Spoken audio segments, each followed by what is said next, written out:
La Russie a mené ce dimanche des bombardements sur la région d'Idleb, bombardements qu'elle a expliqué avoir menés en représailles à une attaque chimique sur Alep, venue selon Moscou de ses positions rebelles autour d'Idleb.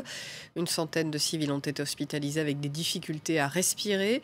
Marguerite Silve est notre correspondante dans la région. On la rejoint à Beyrouth pour faire un point sur ces violences. Marguerite, que sait-on de cette attaque sur Alep et quelles sont les dernières informations ?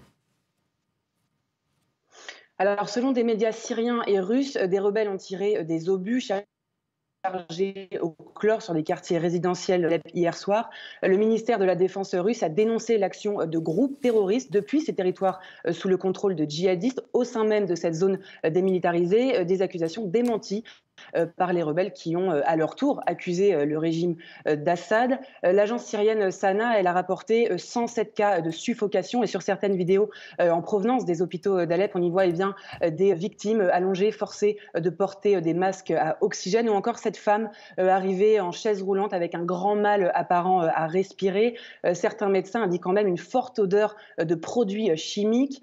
Pour l'heure, le ministère russe des Affaires étrangères a qualifié l'attaque de tentative de torpiller le processus de retour à la vie normale en Syrie et appelle la communauté internationale à le condamner. Et le président Emmanuel Macron a lui déclaré que la France n'était pas en possession d'informations claires et suffisantes pour commenter la situation.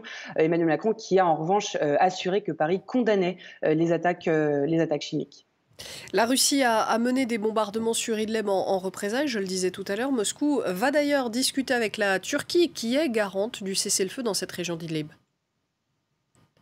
Oui, tout à fait. Le ministère russe de la Défense, alors il a annoncé un peu plus tôt dans la journée que l'armée russe elle avait mené des frappes contre plusieurs positions de groupes rebelles et djihadistes et détruit leurs batteries d'artillerie. Toutes les cibles ont été détruites. Ce sont les mots du porte-parole du ministère russe de la Défense qui citait une source militaire sur place.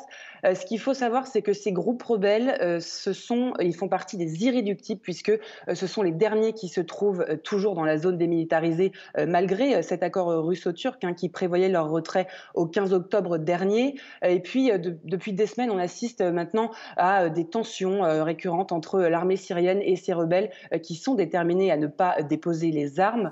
La Russie, vous le disiez, elle a annoncé qu'elle allait discuter avec Ankara, puisque des pourparlers sur la Syrie doivent justement se tenir les 28 et 29 novembre prochains à Astana, et ils réuniront l'Iran, la Russie, mais aussi la Turquie pour discuter notamment de cette situation fragile à Idlib.